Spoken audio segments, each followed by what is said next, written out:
à toutes et à tous. Bienvenue dans cette nouvelle édition de On ne vous dit pas tout. C'est déjà le 8e numéro. Dans ce numéro, on va parler d'un problème, d'une question de vie quotidienne. La bicyclette, la bicyclette en libre service. Comme vous le savez, la Chine était un empire de bicyclettes. Je me rappelle, durant des années 70, 80, surtout 90, la Chine atteint combien? Plusieurs centaines de millions de bicyclettes en service dans tout le pays. Même on dit, quelquefois les statistiques ne sont pas très fiables, mais on dit qu'il y a 1 milliard de bicyclettes en service en Chine. C'est donc un vrai empire de bicyclettes. Je me rappelle, il y a un ami français qui vient en Chine en regardant une station, un parking de bicyclettes et des milliers de vélos. Il m'a posé une question. Comment pouvez-vous reconnaître le vôtre parmi cette marée de bicyclettes? Une question que je ne peux pas répondre. Et depuis le début de ce siècle, petit à petit, l'empire des bicyclettes se transforme en empire de voitures. La Chine, depuis une dizaine d'années, est le premier pays de vente de voitures. Mais depuis un an, les vélos sont de retour en Chine. Les vélos en libre service, les vélos partagés. Partout dans les grandes villes comme Pékin, Shanghai, Hangzhou, Wuhan, etc., les vélos partagés sont partout en ville. Il y a des millions de gens qui en utilisent tous les jours, quotidiennement. Alors, comment ce phénomène peut arriver? On va regarder ce petit reportage pour comprendre la situation actuelle. Après, on va discuter avec mes deux invités. Aujourd'hui, je suis heureux d'avoir deux invités. Madame Roux, bonjour. Vous êtes professeur, bonjour, vous êtes professeur de l'Institut des langues étrangères. Vous connaissez bien la France et la Chine, et surtout le système de vélo en libre service. Et merci d'être venu. Merci à vous. Et aussi, bonjour, Monsieur Song Qing. Bonjour, professeur. Vous êtes jeune chercheur de l'Institut des relations internationales à Shanghai. Vous venez de passer un séjour en France. Vous êtes allé pour observer les élections présidentielles françaises. Oui. Et vous avez utilisé récemment le Vélib de Paris. Tout à fait. Voilà. On va vous entendre avant d'entendre vos analyses, vos impressions. Je vous invite à regarder le premier reportage de cette émission. Voilà. C'est l'heure de prendre la route.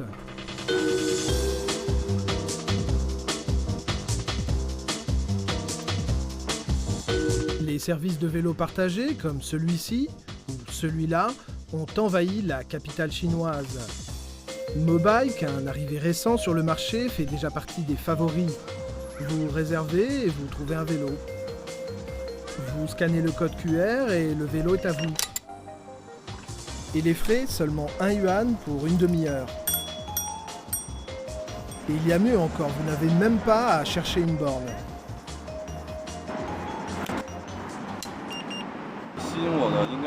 C'est très pratique et bon marché. Vous pouvez déposer votre bicyclette quasiment n'importe où. Pour ceux qui rentrent du travail, il y a souvent une longue distance entre la station de métro et la maison.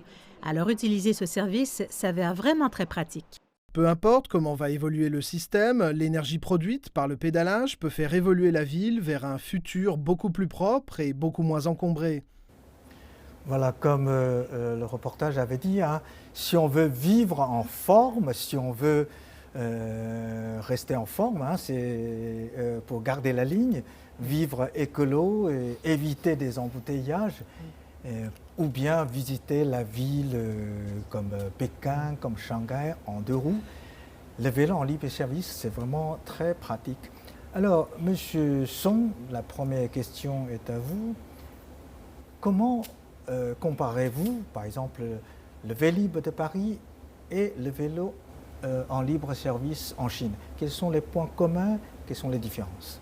Ouais, merci. À mon humble avis, il y a quand même un point commun entre le Vélib en France et aussi le Vélib chinois. En fait, c'est qu'il faut toujours utiliser la high-tech à travers une application au téléphone, voilà, pour cibler et pour repérer facilement la bicyclette, le vélo et les stations où on doit prendre, où on doit remettre le vélo. Oui, le station, le borne, c'est-à-dire c'est le système de Vélib à Paris. Oui. Il y a des stations où on peut retirer la Tout à fait. bicyclette à louer ou bien déposer lequel. Tandis qu'en Chine, ça n'a pas besoin, il n'y a pas de borne. Tout à fait, mais quand même, quand on allume l'application de Vélib en Chine, par exemple OFO ou Mobile, il y a beaucoup de petits points qui apparaissent pour vous donner un signal où on peut facilement trouver un vélo et on peut trouver un vélo gratuit ou on peut trouver un vélo en payant toute une petite somme d'argent. Voilà. Et puis quand même, il y a deux points différents principaux. C'est que d'abord pour le mode de paiement, c'est quand même il y a un peu de différence. C'est qu'en France, souvent on utilise la carte Pass Navigo, la carte de transport à Paris, et aussi la carte Vélib. C'est une carte spéciale pour payer l'argent en louant un vélo. Il faut abonner, c'est ça? Il faut abonner, bien sûr. Il faut charger, recharger de temps en temps. Alors qu'en Chine, souvent, une fois qu'on met le vélo dans la borne, ça se paye automatiquement parce qu'on a une autre application au téléphone qui se relie automatiquement à l'application du vélo. Comme ça, c'est plus pratique. Et puis, deuxième point différent, c'est que, comme vous avez dit tout à l'heure, professeur, à Paris, on a des stations fixes. Comme ça, c'est plus en ordre. Alors qu'en Chine, on peut déposer le vélo là où on veut, presque partout. Partout, même au milieu de la rue, Voilà, c'est ça. quelquefois. Voilà. Mais maintenant, la situation s'améliore au fur et à mesure, surtout avec l'accent qui se met sur l'ordre de la vie et puis urbaine, tout ça. Et puis maintenant, on a déjà une conscience ou une conscience sur soi-même pour mettre le vélo là où on a une station automatique ou une station artificielle. Par exemple, à la sortie de la station métro. Voilà. Et Madame, vous aussi, vous connaissez bien le système français, le système chinois. Alors, vous êtes d'accord avec Monsieur Song ou pas? Et pour vous, quels sont les points communs et les points différents entre les deux systèmes? Je connais mieux le système chinois. Je connais moins bien le système français parce qu'en fait, à l'époque où je vivais en France, c'était juste le début. Donc après, quand je suis retournée, j'ai utilisé le Vélib 2 fois. Mais c'était le début. Mais j'ai quand même... Vélib a commencé en 2007. Oui, c'est ça, parce que je suis revenue en Chine en 2004, mais après j'y suis retournée assez fréquemment. Effectivement, je suis d'accord avec Monsieur Song, ce qu'il vient de dire, mode de paiement, et vous avez également dit le système de parking, etc. Donc, je voudrais juste revenir sur le deuxième point. Effectivement, je pense qu'au niveau d'encadrement de ce système, je dirais que on a encore beaucoup de marge de manœuvre en Chine pour que ça soit plus abouti, pour que ces vélos puissent à la fois rendre service, mais également ne pas créer de problèmes, alors que c'est quelque chose qui plairait à tout le monde. Donc, il faudrait mieux encadrer. Et donc, pour ce faire, peut-être qu'il faudrait plus de participation du pouvoir public. Actuellement, c'est totalement privé. C'est le Mobike ou OFO, c'est deux sociétés en fait privées. Je sais qu'il y a des discussions entre ces entreprises et le pouvoir public, les autorités locales, je pense que ça commence à se mettre en place. Peut-être qu'à Shanghai, j'ai entendu dire qu'il y a des parkings de ces vélos-là qui sont, je ne sais pas comment faire, où on utilise des systèmes électroniques pour gérer le parking. Si on met pas les vélos dans ces endroits-là, eh bien, on ne pourra pas vraiment stopper le paiement. Donc, si on ne met pas ces vélos dans des parkings désignés, on continue à payer. Donc, je pense que ça, c'est un système intelligent. Par contre, je ne vois pas encore ça beaucoup à Pékin. Donc, peut-être c'est en train. Bon, le système évolue tout le temps. De toute façon, c'est une innovation. Oui. Qu'on devait continuer à réformer tout en utilisant, tout en regardant les points forts, les points faibles. Notre journaliste est allé chercher, étudier aussi quels sont les avantages du système chinois. Je vous invite à regarder notre second reportage. Voilà. Pratique et rapide. Voilà les deux raisons majeures qui expliquent le succès actuel en Chine des vélos en libre service. Les chiffres fournis par Mobike, l'une des sociétés leaders de ce nouveau marché, parlent d'eux-mêmes. L'année dernière, le marché des vélos intelligents a connu une véritable explosion. Dans les villes chinoises, la proportion des déplacements à vélo a plus que doublé, passant en 12 mois de 5,5% à 11,6%, et le vélo partagé est devenu le troisième mode de déplacement le plus utilisé dans les grandes villes, seulement devancé par les transports en commun et le taxi. Mais le phénomène ne s'arrête pas là. Les vélos en libre service s'avèrent aussi un moyen efficace de promouvoir les économies d'énergie et la protection de l'environnement. Durant l'année 2016, une distance de 2,5 milliards de kilomètres a été parcourue sur l'ensemble du territoire chinois par les utilisateurs de vélos partagés, soit l'équivalent de 3300 voyages aller-retour vers la Lune. Au total, les vélos partagés ont permis d'économiser 460 millions de litres d'essence et de réduire de 540 000 tonnes les émissions de CO2 dans l'atmosphère. Avec l'aide d'Internet, la Chine est en train de retrouver son titre de grande nation du vélo. Mais si le marché du vélo en libre service connaît un succès retentissant, il est aussi le théâtre d'une compétition féroce. Rien qu'à Beijing, plus d'une vingtaine de sociétés se disputent une part de cette nouvelle économie. Les deux startups les plus en pointe, Ofo et Mobike, ont déjà levé des centaines de millions en capitaux américains. Si les deux concurrents ont développé des stratégies radicalement différentes dans la gestion de leur parc de vélos, ils peinent encore tous deux à faire des profits. Après avoir développé à toute allure le marché intérieur chinois, Ofo et Mobike s'apprêtent à démarrer une lutte aux dimensions mondiales. Au mois d'avril, Ofo a annoncé le lancement de ses services au Royaume-Uni, suivi de près par Mobike qui devait débarquer en Angleterre à la fin du mois de juin. Voilà. En fait, le vélo en libre service, ce système existe partout dans le monde. Il est non seulement à Paris. Paris peut être le premier, et après à Londres, aux États-Unis, à l'Afrique du Sud, en Israël, en Chine, partout. Mais ce qui est différent, c'est qu'en Chine, ce système se développe le plus rapide. Ça a commencé l'année dernière, aujourd'hui, tout à l'heure dans le reportage, on dit c'est déjà le troisième mode de déplacement. Alors, madame, vous, étant un utilisateur, vous sortez maintenant, vous utilisez souvent ce système, et pourquoi, d'après vous, ce système se développe aussi si rapide? Pourquoi? Je suis une grande fan de ces vélos. De ces vélos. Vous utilisez heureuse. tous les jours? Presque. Presque. Et du coup, mon vélo à moi, lui-même, il est triste. De temps en temps, je lui fais plaisir, mais la plupart du temps, je me déplace vraiment beaucoup en Mobike. Je trouve que c'est une merveilleuse chose. C'est vraiment la plus grande invention du siècle, au moins pour les Chinois. Après, pourquoi ça s'explose de cette manière? Parce qu'il y a un réel besoin. Surtout pour toujours régler la très fameuse question du dernier kilomètre entre la station du métro et la maison. Et la maison, voilà. Le bus, tout ça. Puis à la fac, je travaille à la fac, les étudiants entre le métro et la fac, il y a une bonne marche.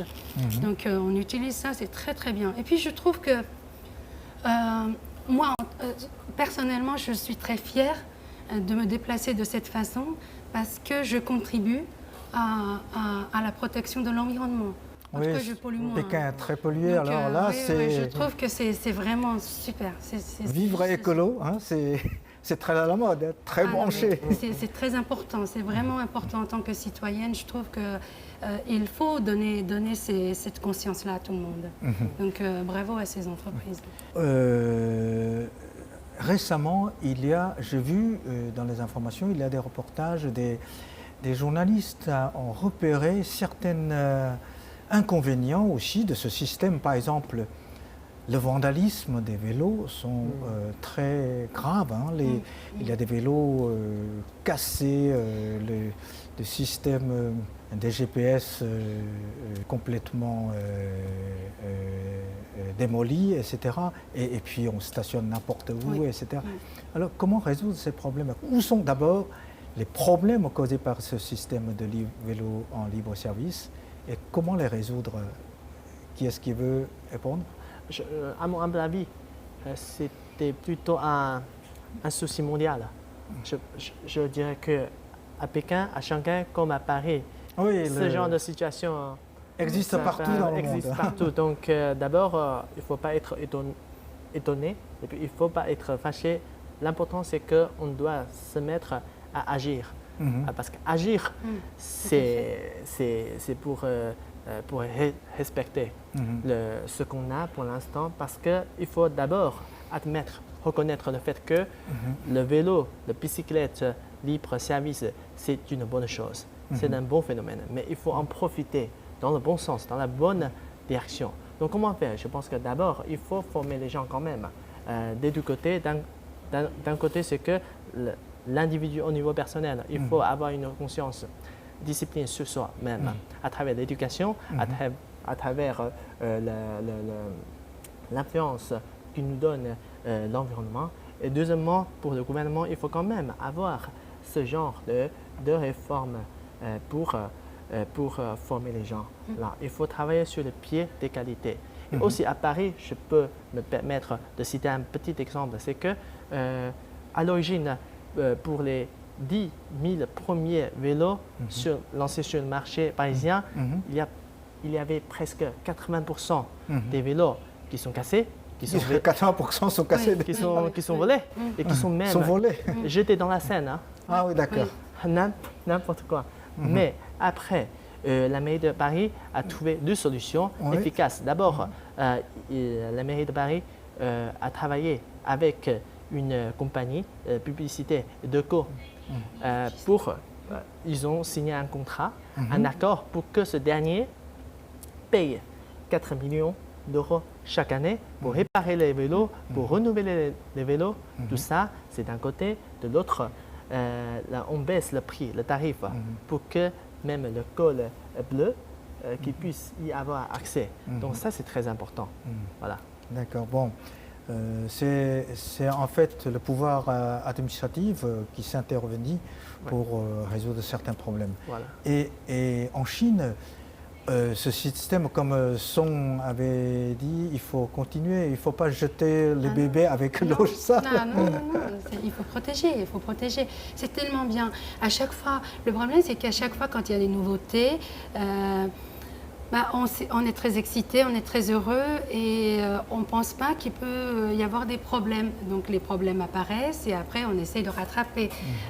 Donc ce n'est pas la peine de s'en étonner, encore moins de s'en fâcher, comme vous avez dit à juste titre. Effectivement, il faut qu'il y ait une coopération entre ces entreprises de vélo et les autorités locales. Mais donc ça, il faut absolument qu'il y ait une gouvernance au niveau plus général.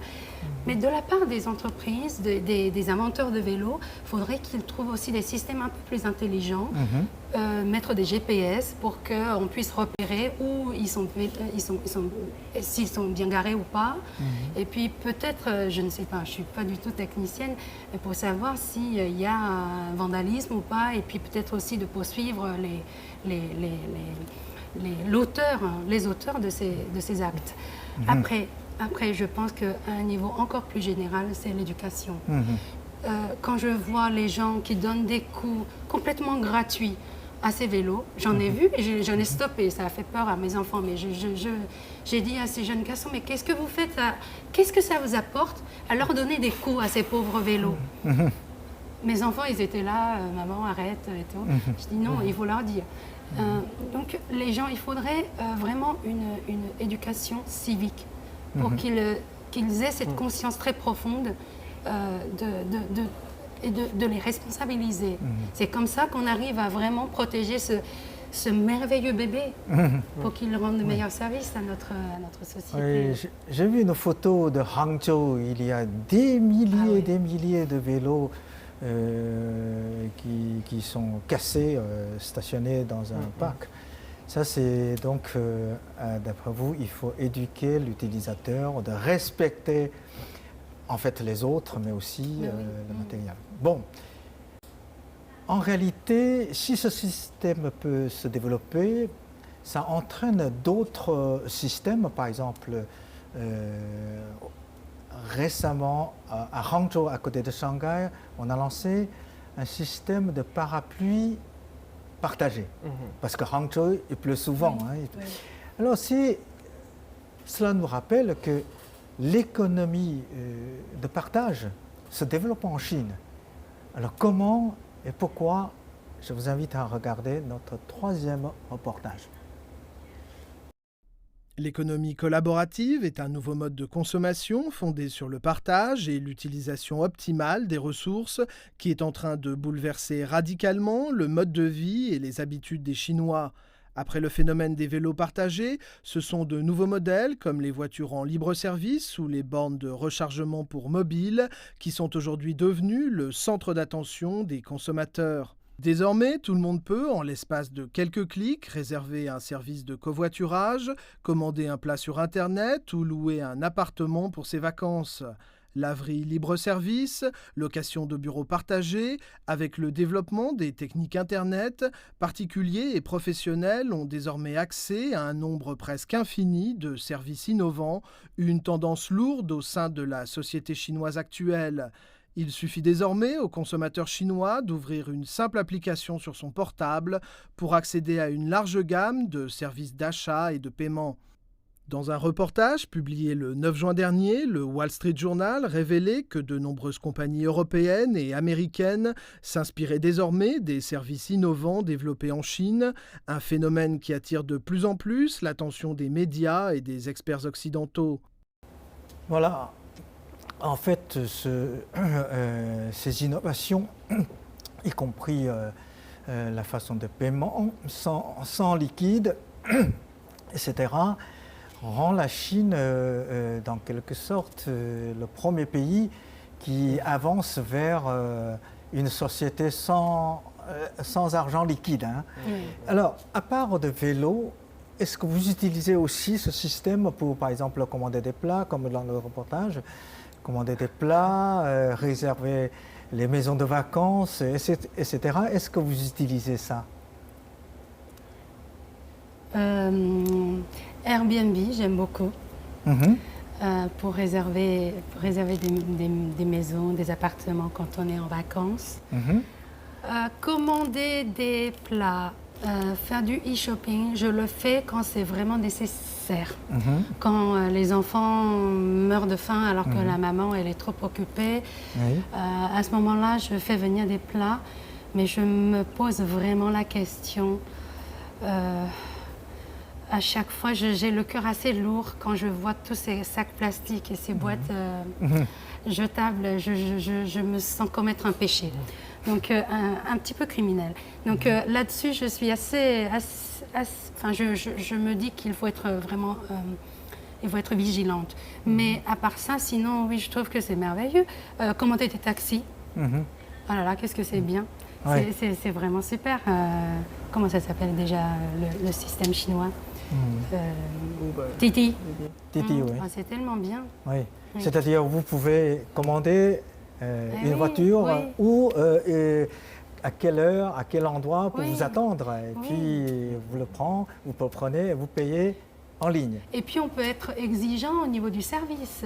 On peut du coup avoir des voitures propres, sans la radio à fond, sans des mauvaises odeurs de cigarettes. Donc ça, je pense que oui, ça tire vers le haut, tout ce qui est service. Avant de monter dans l'avion, on peut déjà réserver à l'arrivée Ah une oui. voiture. Ah oui. Et globalement, cette sorte de l'économie de partage, l'économie en libre service, et d'après vous, est-ce qu'il y a un avenir en Chine? Et quels sont les domaines que vous voulez avoir comme le vélo, maintenant à Shanghai par exemple, le vélo électrique déjà, commencer sur le marché, et bientôt peut-être la voiture partagée, et bien d'autres. Quels sont vos souhaits que dans la vie courante, vous pouvez partager avec les autres? Vous en avez dans la tête? En fait,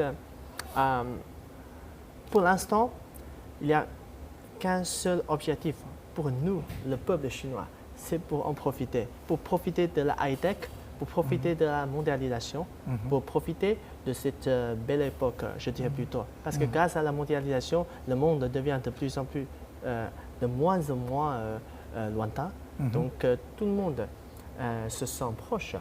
Mais il y a une tendance de retour à la vie simple. C'est-à-dire que si on prend l'exemple d'il y a 10 ans, c'est qu'on devait gagner beaucoup d'argent pour s'acheter une voiture de bonne marque.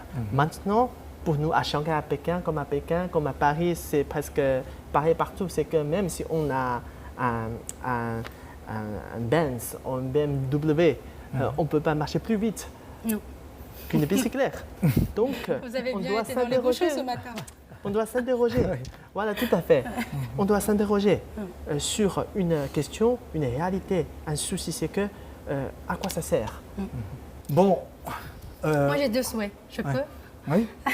J'ai 2 souhaits. Je pense qu'une chose que j'aimerais vraiment voir apparaître en Chine, c'est le mode de covoiturage facilité par une plateforme Internet. Parce que si aujourd'hui les vélos sont tellement bien accueillis, c'est bien parce qu'il y a un réel besoin. Mais en même temps, ça ne règle pas tout pour les déplacements de longue distance, etc. Si le mode de covoiturage peut devenir légal et bien développé, je pense que là-dessus, on gagnerait beaucoup. Parce que, bon, j'avoue, mes aveux, c'est que le matin, je me rends au travail en voiture. Mais ma voiture, elle transporte que moi, alors qu'il y a 5 places. Je pense que vous connaissez bien. Donc, on devrait franchement être sanctionné si on se déplace en voiture seul. Il faudrait valoriser tout l'espace gaspillé jusque-là. Donc ça, j'aimerais vraiment que ce soit encouragé. Un deuxième souhait, c'est que ces sociétés qui développent des idées aussi intelligentes, j'aimerais qu'elles aient une conscience très forte de responsabilité sociale. À ce moment-là, donc on peut rendre la vie plus pratique tout en étant très conscient des ressources qu'on a à protéger, à préserver. Bon, merci. Ce sera la fin de cette émission, le dernier mot. Et je crois, comme vous, les innovations pour améliorer notre vie quotidienne, ça va continuer avec la bicyclette en libre service et bien d'autres domaines. Bon, merci beaucoup, merci pour votre participation à notre émission. Et voilà, on va attendre d'autres innovations en Chine comme ailleurs. Merci pour votre fidélité et à la prochaine.